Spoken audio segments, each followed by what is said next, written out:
بسم الله الرحمن الرحيم الحمد لله رب العالمين والصلاة والسلام على سيدنا محمد وعلى آله وصحبه أجمعين. السلام عليكم ورحمة الله وبركاته.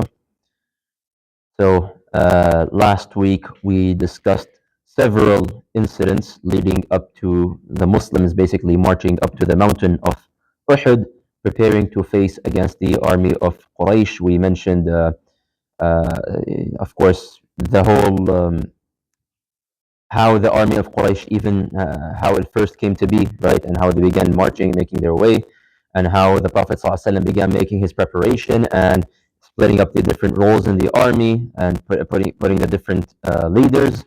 And then we mentioned that he began marching most likely in secret to the place at the location of Uhud.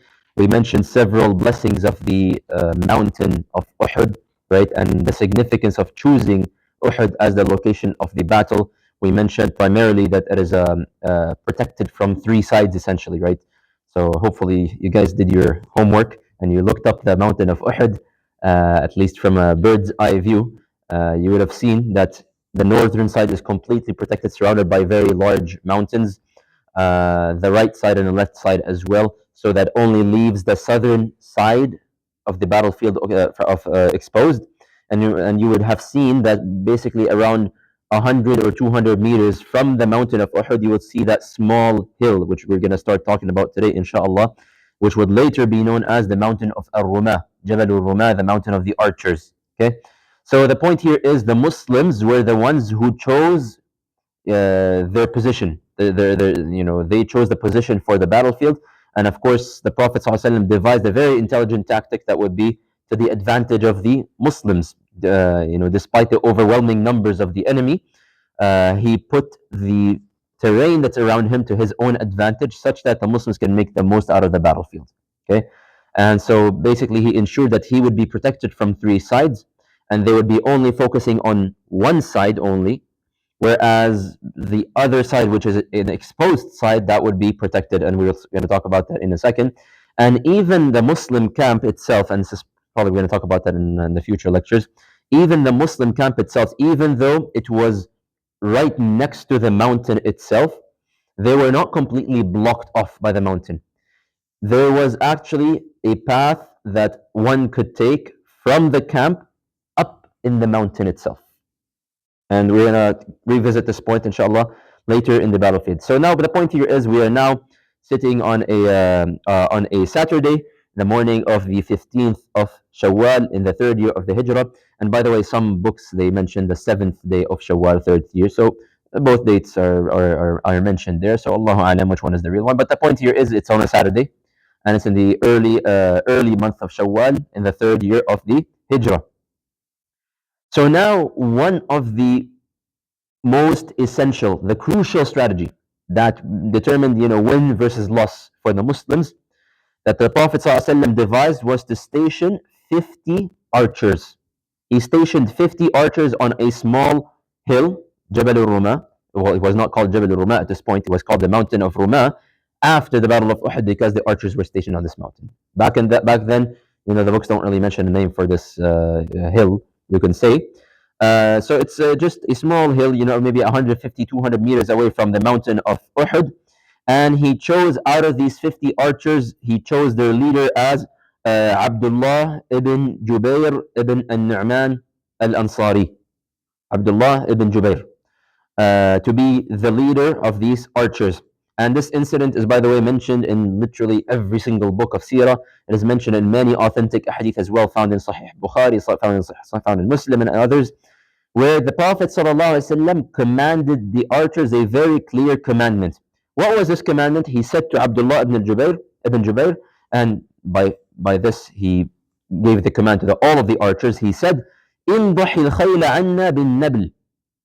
Your job is to stand on top of the mountains and to shoot your arrows on any incoming horses, because a horse, it runs very fast, but if you shoot something in front of it, it's going to get scared. So shoot, protect us with your arrows, shoot their horses, لا يأتون من خلفنا, so that they don't also come and circle us from behind. Okay? And in other narrations, he added, احموا ظهورنا, protect our backs. Okay, protect our backs. فَإِنْ رَأَيْتُمُونَا نُقْتَلْ فَلَا تَنْصُرُونَ.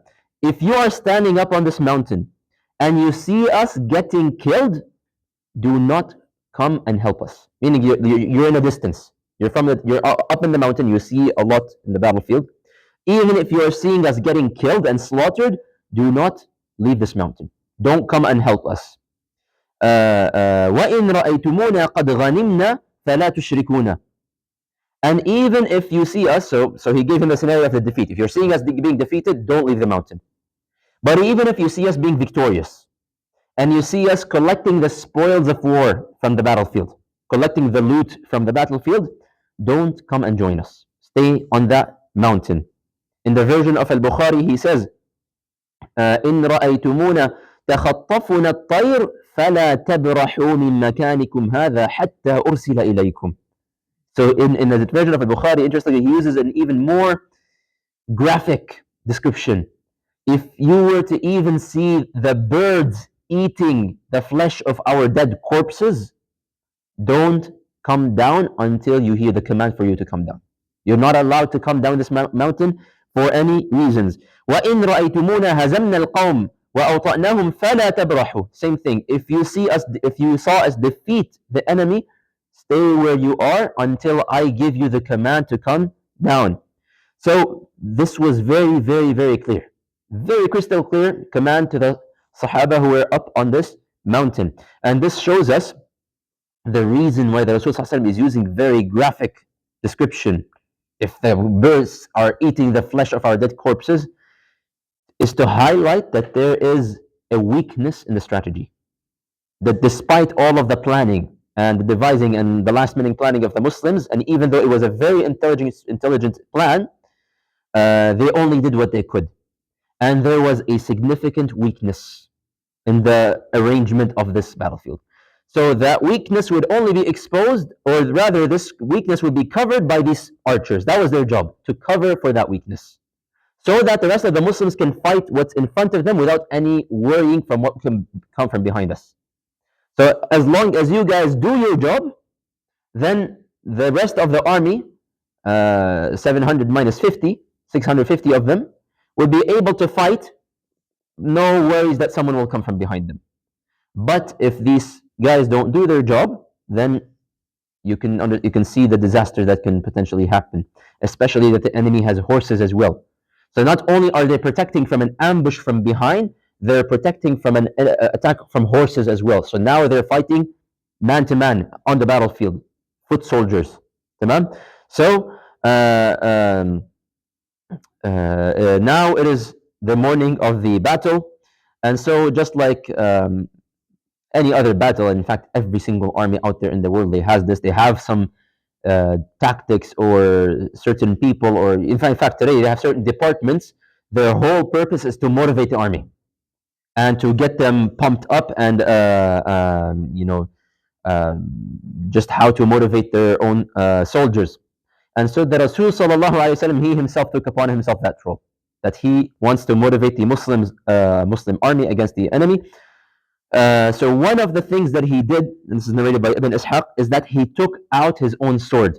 The Prophet ﷺ took out his own sword and he raised it up and he said, "Man ya'khudhu hadha as-sayfa bihaqqihi?" Who shall take my sword from me and use it to fight and give it the right that it deserves?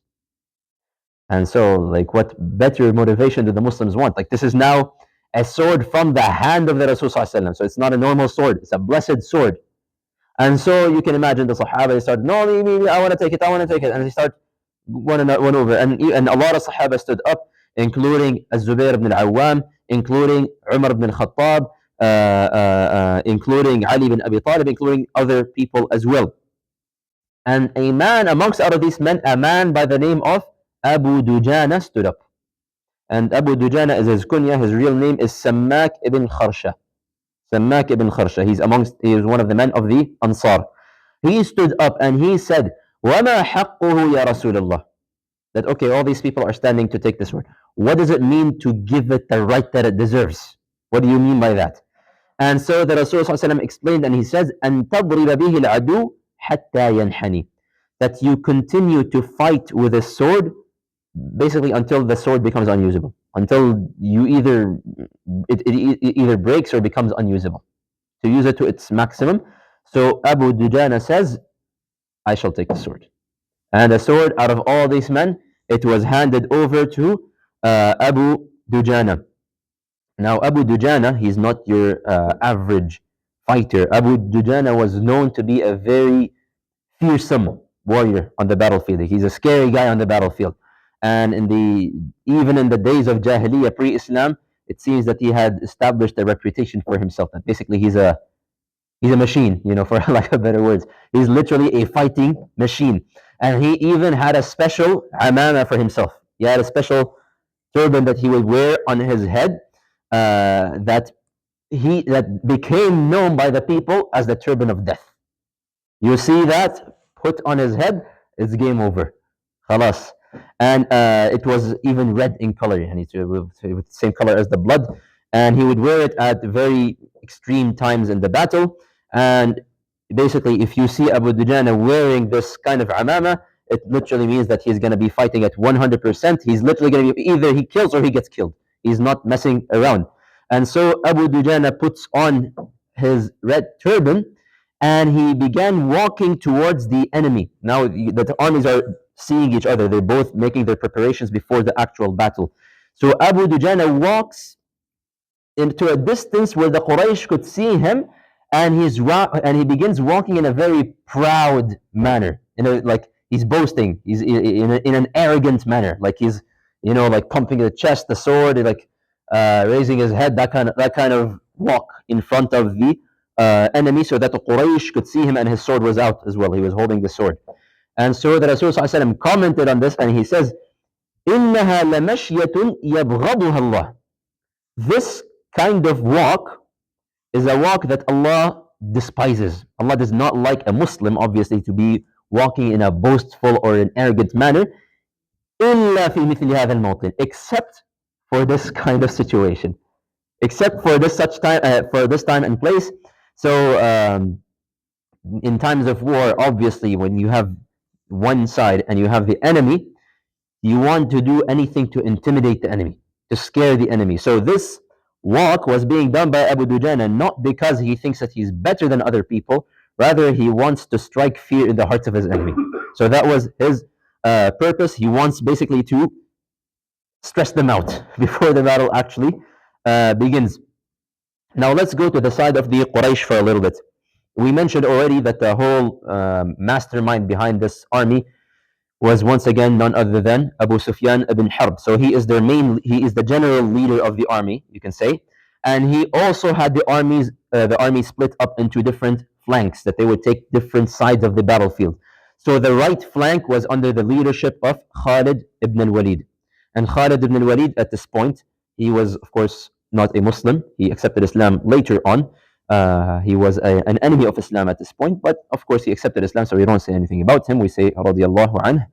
And as for the left flank, this was under the leadership of Ikrimah ibn Abi Jahl, and the middle flank was being led by Safwan ibn Umayyah. All the three of them later accept Islam. So once again, they were like at this point they're fighting against the Muslims. Yes, some of them killed some of the Muslims, but subhanallah, they accepted Islam and they became one of the Sahaba. So radiyallahu anhum ajma'in. And the archers were being led by Abdullah, a man by the name of Abdullah ibn Abi Rabi'ah. Now, as for the flag of Quraysh, we mentioned the flag of the Muslims was primarily held by, the main flag was carried by Mus'ab ibn Umar. The main flag of Quraysh, we actually have an interesting incident here that took place. And it's a very psychological and tactic that Abu Sufyan uses to quote unquote motivate his own flag bearers. And he basically uses reverse psychology against his own army. So he goes up to the Banu Abdiddar, one of the sub-tribes of Quraysh, just like Banu Hashim. Another sub-tribe is called Banu Abdiddar. And it was the custom of Jahiliyyah that every sub-tribe was given a certain specialty. Okay, now some people, one sub-tribe would be responsible, for example, for feeding the people who come for Hajj, for holding the key of the Kaaba, for they had the responsibility split. Banu Abdiddar, one of the roles and responsibilities is that during the battle, you guys are the flag bearers. So whenever there was an army, or whenever there was a battle that the Quraysh participated in, but the sub-tribe of Banu Abdiddar were the ones who would be responsible for taking care of the flag. However, they were also the ones who were supposed to take care of the flag in the Battle of Badr. And so Abu Sufyan walks up to them and he says, Ya Bani Abdiddar, O Bani Abdiddar, he's addressing them, إنكم قد وليتم لواءنا يوم بدر فأصابنا ما قد رأيتم. That, O Bani Abdiddar, remember we gave you the flag on the day of Badr, but you turned your backs and you ran away. And as a result, you saw what happened. So basically, Abu Sufyan is trying to paint a picture that whatever happened in Badr is your guys' fault. You guys are, even though he's the one who started it all technically, but he's blaming the Bani Abdiddar. He's like, you guys abandoned the flag, you guys caused the chaos in the army, it's your guys' fault, you saw what happened. Because basically you were cowards and you ran away. وَإِنَّمَا يُؤْتَى النَّاسُ مِنْ قَبْلِ رَايَتِهِمْ إِذَا زَالَتْ زَالُوا. And the flag is a symbol of the army. As long as the flag continues to stand, the army continues to stand. But if the flag falls, the army shall also fall. So Abu Sufyan says to them, فَإِمَّا أَن تُكْفُونَ لِوَاءَنَا وَإِمَّا أَن تُخَلُّوا بَيْنَنَا وَبَيْنَهُ فَنُكْفِيكُمُوهُ. So now, basically, either you guys take the flag and do a good job this time, or if you don't feel up to it, I can find some other people who are better than you who can take the flag and take care of it. So you see the strategy that Abu Sufyan is trying to use. He's trying to get them mad. He's trying to get them angry. He's trying to play with their emotions so that they get angry and say that, no, we'll keep the flag and we'll do a good job. And that's exactly, by the way, what happens. They became really angry and they felt extremely insulted that Abu Sufyan came and spoke to them in this manner. And they said to them, نَحْنُ نُسَلِّمُ إِلَيْكَ لِوَاءَنَا. You want us, like, who are you basically to come to us and to say, to ask that you want our flag from us?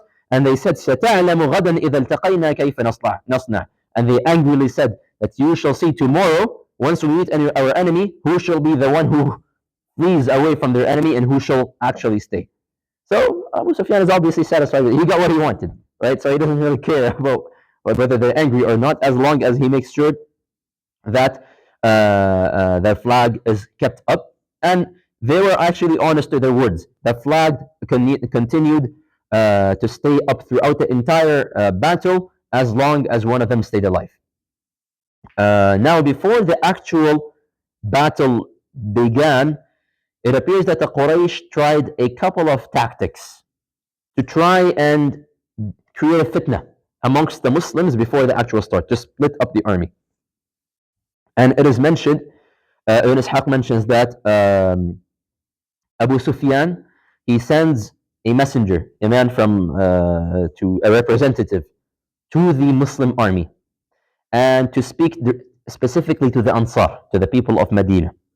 And the messenger basically says that I am here sent by Abu Sufyan, the leader of the army, and Abu Sufyan is telling you, to the Ansar, that, O people of Medina, O Ya Ma'shar al-Ansar, خلوا بيننا وبين ابن عمنا فنصرف عنكم فلا حاجة لنا إلى قتالكم. That, O people of Medina, leave us to our cousin, meaning, like, leave the Rasul to us. Leave the Muhajirun, the people of Mecca, leave them to us. We have nothing against you. Like, we're not here to fight you. We're here to fight the Muhajirun. We have no reason to fight you guys. You guys are, just strangers to us. We have no business with you. Our business is with our relatives, the Muhajirun and the Rasul sallallahu alaihi wasallam. And of course, his hope was to get some of the Ansar to retreat back to Medina. But of course, the Ansar are not your average humans. They are people who have very strong iman and loyalty to the Rasul sallallahu alaihi wasallam. So it actually had a reverse effect. And rather, the Ansar got very angry at this. And they became even more motivated to fight and more motivated to protect the Rasul sallallahu alaihi wasallam. And even it is mentioned that they responded with curses and insults to the man.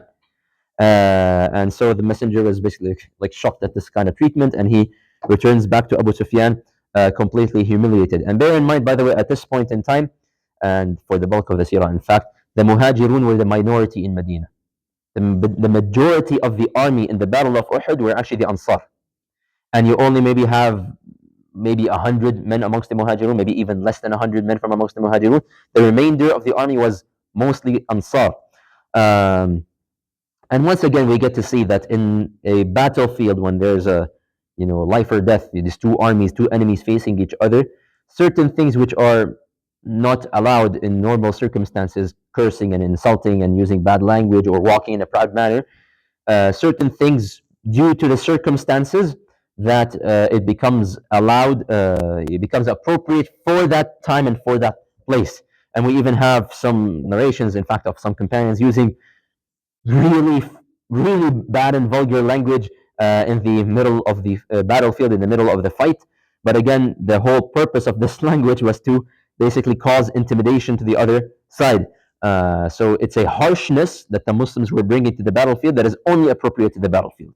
Outside the battlefield, of course, there is no excuse for this. So this was the first tactic that the Quraysh tried to divide the Muslims, and of course they completely failed. They, however, tried another thing. One man was amongst the army of the Quraysh, and his name was Abdi Amr bin Sayfi. Abdi Amr bin Sayfi. He stood up and he said to Abu Sufyan, basically, "Don't worry, I got this. I will go to them." Now, who is this man, Abdi Amr bin Sayfi? His name, he was actually a man from amongst the people of Medina. Pre-Islam, in the days of Jahiliyyah, back in the wars of Bu'ath, he was from the tribe of Al-Aus, and he was actually a senior, and he had a very high prestige and a high rank, and he was very, very well respected amongst his tribe. And so basically, his position was very similar to that of Abdullah bin Ubay bin Salul. Remember how I mentioned Abdullah bin Salul, he had a very high position, and he was hopeful he would become the leader and so on. You can say Abdi Amr bin Sayfi was the exact same.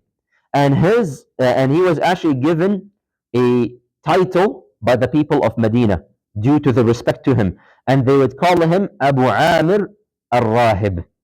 His kunya was Abu Amir, and they would call him Abu Amir al-Rahib, that you are Abu Amir, the monk, the sage, the wise one, right? So they had very big respect towards him. What happened is, after Islam came, after Rasul came, Abdullah bin Ubay, of course, he stayed and he became the leader of hypocrites. Whereas Abu Amir, he completely left Medina and he went to Mecca, and he took some of his men with him, and he settled in Mecca until he found waiting for the opportunity to strike back against the Muslims, so that he can then move back to Medina, because he did not agree with Islam, and he did not want to become a Muslim, nor did he want to follow the Rasul sallallahu alaihi wasallam. So of course this was the perfect opportunity. 3,000 people marching towards Medina to deal with the Muslims. So he joins the army, and so he says to Abu Sufyan, "Don't worry, I got this. My people know me. My people really respect me. My people really honor me, and they love me. They'll understand when I talk to them." And of course, he's still thinking of the Ansar pre-Islam, and he doesn't know how much Islam has changed them. And so basically, he made his way towards the side of the Muslims, towards the Ansar. And he goes up to them, and he's smiling, and he's happy, and he says to them, "Ya ma'ashar al-Aws, ana Abu Amir." That, "Oh people, oh Aus, this is me. I'm back now. This is me, Abu Amir." Before he could even continue and say anything, immediately they snapped back at him, and they said, "فَلَا أَنْعَمَ اللَّهُ بِكَ عَيْنًا يَا فَاسِقْ." May Allah Azza wa Jalla basically curse you, and may Allah not give you any pleasure. You are not Abu Amir al-Rahib, you are Abu Amir al-Fasiq. So they used his own title that they used to give him, and they used that to insult him. You're not Abu Amir the monk, that you are al-Fasiq. You're the corrupt. You are like a bad person. Because basically he was a coward. You fled your own people, you left to the other side, and now you're back with our own enemy. And subhanAllah, Abu Amir, he was expecting a completely different treatment, and he was completely shocked to see even his own people, the Aus, getting so angry and insulting him in this manner, to the point where he basically walked back to the Quraysh. He walked back to Abu Sufyan, and he seemed like so out of it. And he basically said the only thing he could tell Abu Sufyan was, "Oh, لَقَدْ أَصَابَ قَوْمِي بَعْدِي شَرٌّ." My people have been afflicted with some sort of evil after I have left them. I don't know what happened to them.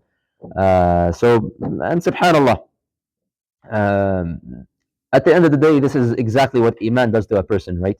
That regardless of who the person is in front of you, they can be your own family, they can be someone that one of a leader or someone you had a great respect for. But once something comes and it goes against what we value and against our love to Allah and the Rasul sallallahu alaihi wasallam, the bond of iman always triumphs over everything else. So this is the reality of iman. And in fact, Abu Amir, the same man, his own son was standing on the side of the Muslims. And in fact, his son is the very same famous Sahabi who is Hanzala. Hanzala, whose title is Ghasil al-Malaika. And we're going to talk about Hanzala because his story comes up during the Battle of Uhud as well.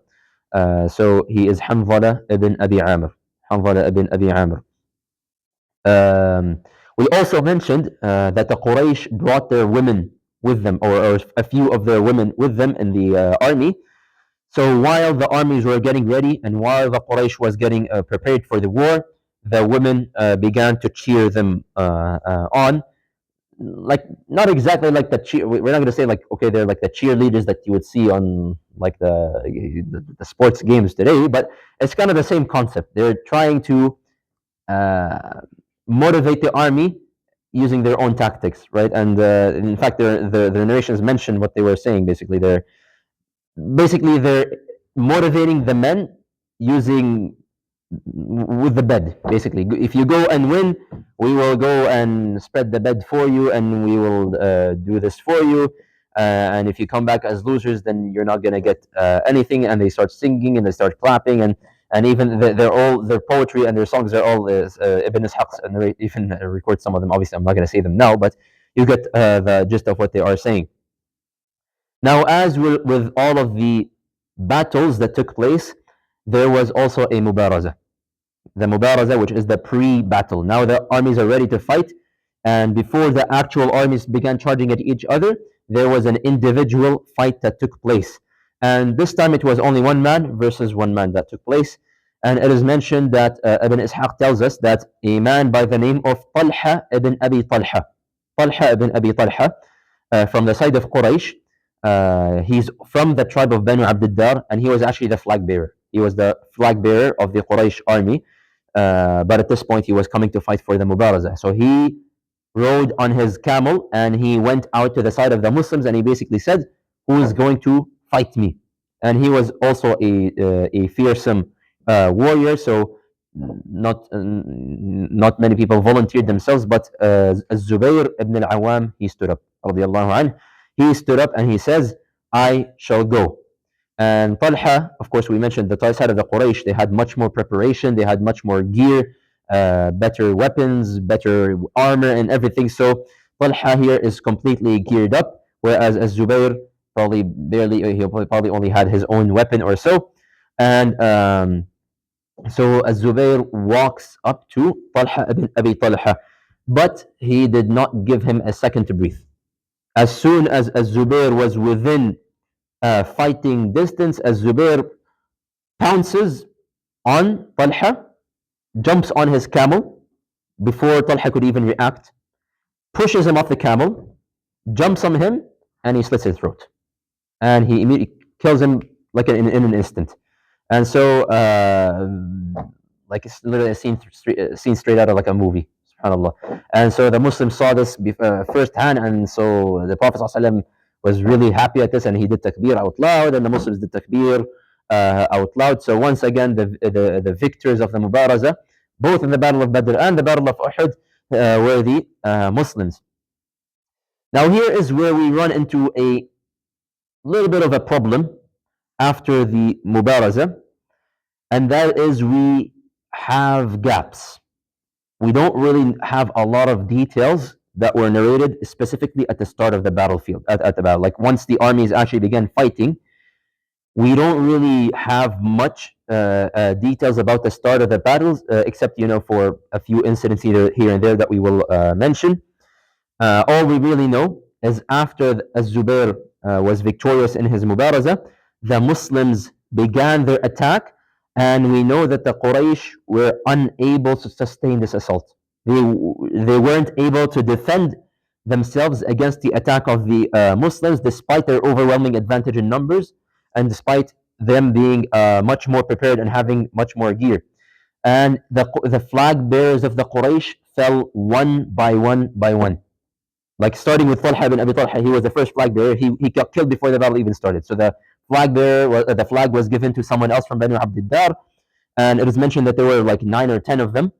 And so every time one of them would get killed, the flag would fall, and then one of them would pick up the flag, and he would get killed, and he would fall, and another the flag would get killed, and so on, until literally none of them were left. So the attack of the Muslims was so fearsome and very vicious and violent that the Quraysh were unable to withstand it. And the flag bearers fell one by one, and like very early on in the battlefield. And in fact, the books tell us that the majority of the majority of the flag bearers were killed by Hamza bin Abdul Muttalib. He was the one who was fighting very fiercely. And also Ali bin Abi Talib killed a few of them, and Abu Dujana and others also killed a few of them. And but basically to come and show us how effective the initial attack was. And of course, exactly as Abu Sufyan said to them before, if the flag falls, the army basically falls. As long as the flag stands, then the army is deemed to be standing. So now the flag has fallen. So the assumption now is the Quraysh have been defeated. And of course, this assumption was the downfall for the Muslims later on in the Battle of Uhud. But we'll get to that later on. But the point is, the attack was very fierce. And in a different narration, we are told that even the women who were cheerleading were forced to flee the battlefield. And even if the narrations don't mention explicitly when or how they were fleeing, the fact that the women were fleeing, logically speaking, where are the women going, front or the back? Obviously, they're going to be in the back because they're being protected by the men. So the fact that the women themselves are running away, it means that the Muslims reached all the way to the end of the army. So the attack was very devastating to the Quraysh. And this is exactly, by the way, what the Prophet ﷺ was planning, right? That as long as we utilize the land to our advantage and we keep that one side protected, we can completely focus on one side, and all of a sudden the advantage that the Quraysh initially had above us would no longer seem like an advantage anymore. And we can turn the tide of the battlefield, and we can clearly see this happening right now. Now back to Abu Dujana a little bit, because the books of Seerah actually tell us a few more incidents about him doing this, specifically during the initial assault. And Az-Zubayr ibn al-Awwam, Ibn Ishaq narrates this from Az-Zubayr ibn al-Awwam, where he himself says, and now we're going to go back to the incidents where he's handing the sword to Abu Dujana. And Zubayr ibn al-Awwam, this is probably being narrated many years later or something, he says, وجدت في نفسي حين سألت رسول الله صلى الله عليه وسلم السيف فمنعنيه وأعطاه أبا دجانة. That he's saying, when the Rasul صلى الله عليه وسلم offered his sword, he asked us, like, who wants to take my sword? I said I wanted it, but he didn't give it to me. He gave it to Abu Dujana instead.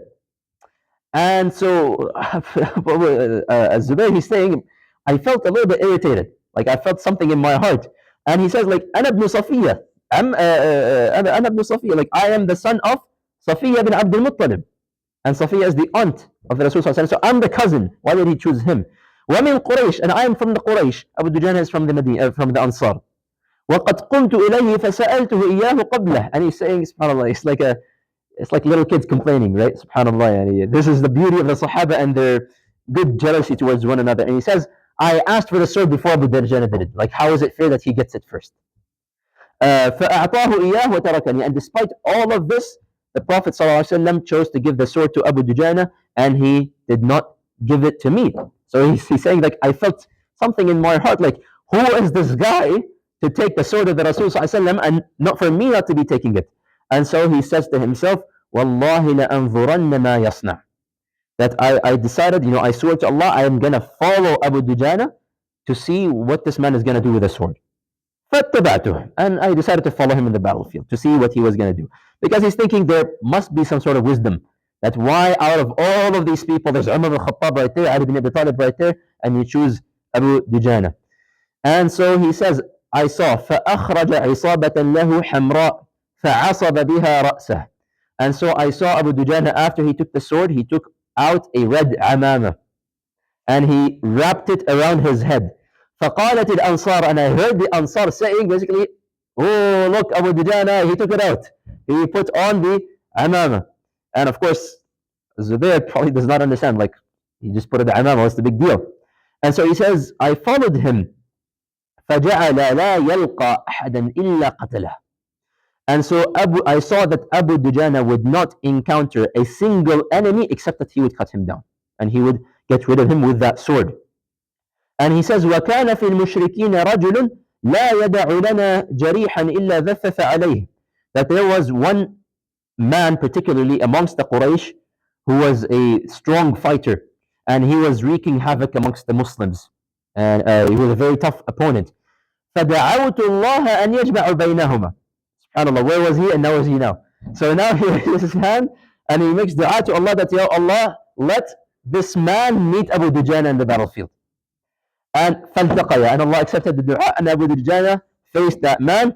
فاختلف ضربتين, and so Abu Dujana went face to face against this man, and Abu Dujana cut that man down. And so as Zubair is saying, basically he went from being jealous, and now he's probably Abu Dujana's biggest fan, right, in the battlefield, after seeing him doing all what he did in the battlefield. And Abu Dujana, he himself also narrates, and this is still on initial attack. رأيت إنسانا يخمش الناس خمشا شديدا. I saw someone in the Quraysh, I couldn't tell who they were, so he's probably seeing them from behind. They were really, really motivating the Quraysh verbally with everything that they could. فصمت له, so I walked up towards them to deal with them. And فلما حملت عليه السيف والول, that as soon as I walked up to this person and I raised my sword to cut them down, she screamed. She cried out loud, and turned out that lady was Hind bint Utbah, the wife of Abu Sufyan. And so Abu Dujana, he was kind of surprised. He wasn't expected to see a woman on the battlefield or to hear the scream of a woman. And so he says, فَأَكْرَمْتُ سَيْفَ رَسُولِ اللَّهِ صَلَى اللَّهُ عَلَيْهِ وسلم أَنْ أَضْرِبَ بِهِ النَّرْعَ.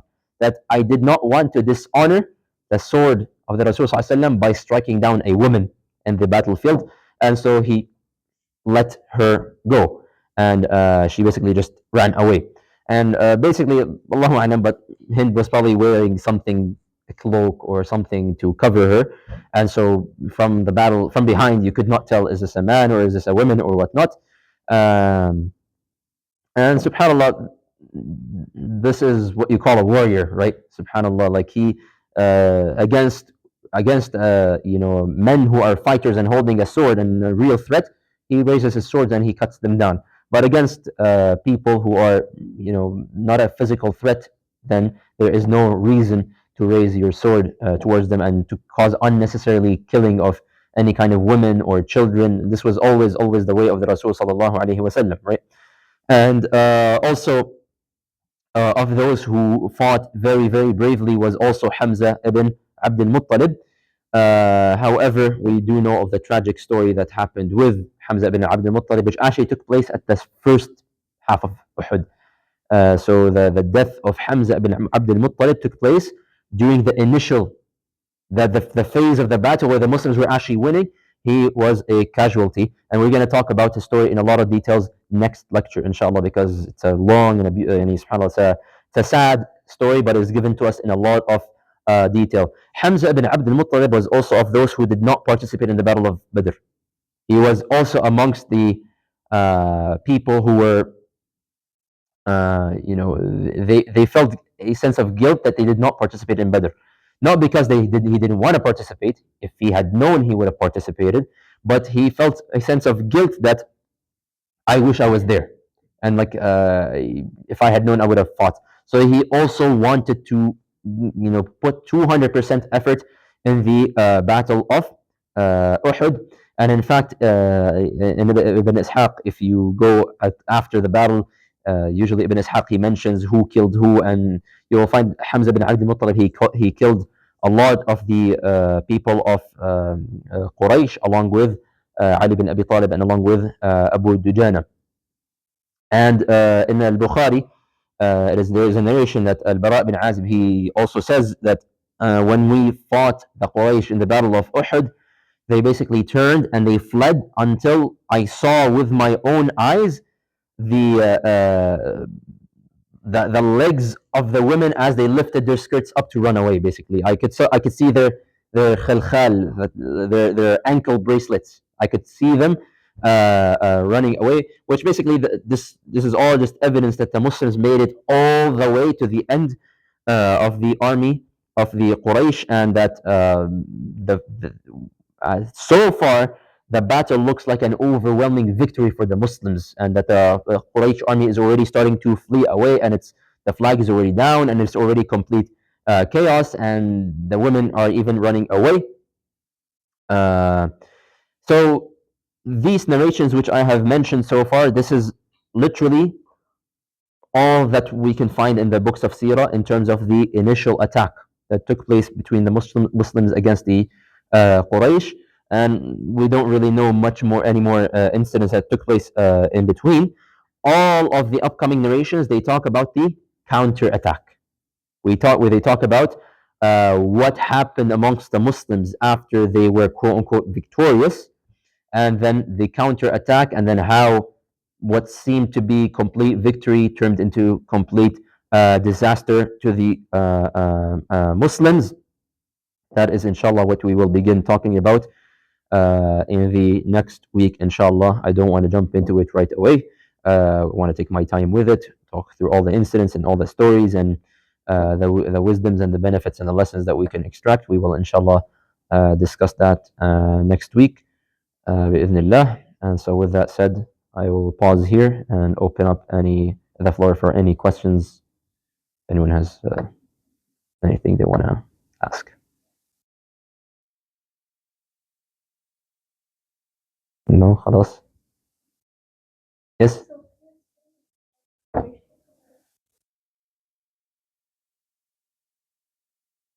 Yeah. So